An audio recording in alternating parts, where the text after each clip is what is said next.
Assalamualaikum warahmatullahi wabarakatuh, sahabat-sahabat semua. Bagaimana kabar kalian? Semoga sehat selalu dan terus semangat ya.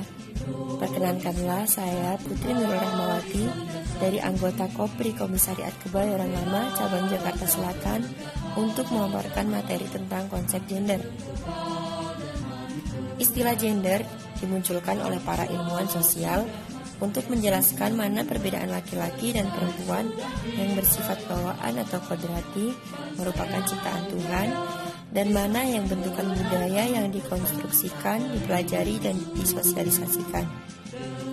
Perbedaan ini sangat penting karena dengan mengenal perbedaan gender sebagai sesuatu yang tidak tetap atau permanen, memudahkan kita untuk membangun gambaran tentang realitas relasi perempuan dan laki-laki secara lebih tepat dan sesuai dengan kenyataan yang ada dalam masyarakat. Konsep gender adalah sesuatu sifat yang melekat baik pada laki-laki maupun perempuan yang dikonstruksi atau dibentuk secara sosial maupun kultural dengan akibat terjalinnya hubungan sosial yang membedakan fungsi, peran, dan tanggung jawab dari kedua jenis kelamin itu.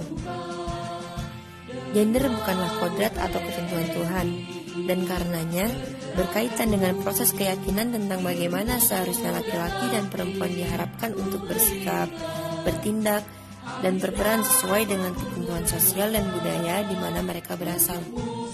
Jadi, gender adalah perbedaan laki-laki dan perempuan yang dibentuk, dibuat, dan dikonstruksi masyarakat di berbagai sektor kehidupan manusia. Contohnya, norma yang berlaku di masyarakat adalah perempuan berada di ranah domestik, sedangkan peran laki-laki di ranah publik.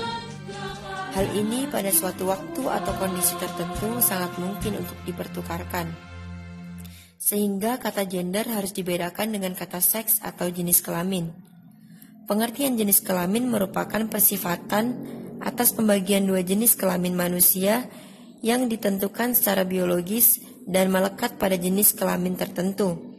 Artinya, secara biologis tidak bisa dipertukarkan antara alat biologis yang melekat pada laki-laki dan perempuan. Contohnya, perempuan mengalami menstruasi, mengandung, melahirkan, dan menyusui, sedangkan laki-laki menghasilkan sperma. Perbedaan gender sesungguhnya tidaklah menjadi masalah sepanjang tidak melahirkan ketidakadilan gender atau gender inequality. Namun, yang menjadi persoalan ternyata perbedaan gender dengan peran gendernya telah melahirkan ketidakadilan bagi kaum laki-laki maupun kaum perempuan. Ketidakadilan gender merupakan sistem dan struktur di mana baik kaum laki-laki maupun perempuan menjadi korban dari sistem tersebut. Untuk memahami bagaimana perbedaan gender menyebabkan ketidakadilan gender dapat dilihat melalui berbagai manifestasi keadilan yang ada. Adapun bentuk-bentuk ketidakadilan akibat diskriminasi gender tersebut meliputi 1. Marginalisasi atau peminggiran pemiskinan. 2. Subordinasi atau dinomorduakan. 3. Stereotip atau pelabelan atau citra baku terhadap jenis kelamin tertentu. 4.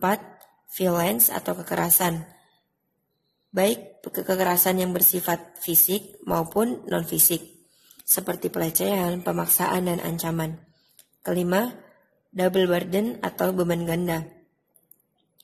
Jika kesetaraan gender dapat terwujud, maka akan tumbuh pula yang kita namakan keadilan gender, yang merupakan suatu kondisi dan perlakuan keadilan terhadap perempuan dan laki-laki. Jika ikhtiar keadilan laki-laki dan perempuan terwujud, maka diperlukan langkah-langkah untuk menghentikan hal-hal yang secara psikis, politik, dan sosial budaya yang menghambat perempuan dan laki-laki untuk bisa berperan dan menikmati hasil dan peranannya tersebut. Demikian pemaparan tentang konsep gender, kurang lebihnya mohon maaf. Wallahul muwaffiq ila aqwamit thoriq. Wassalamualaikum warahmatullahi wabarakatuh. Salam pergerakan, salam persahabatan.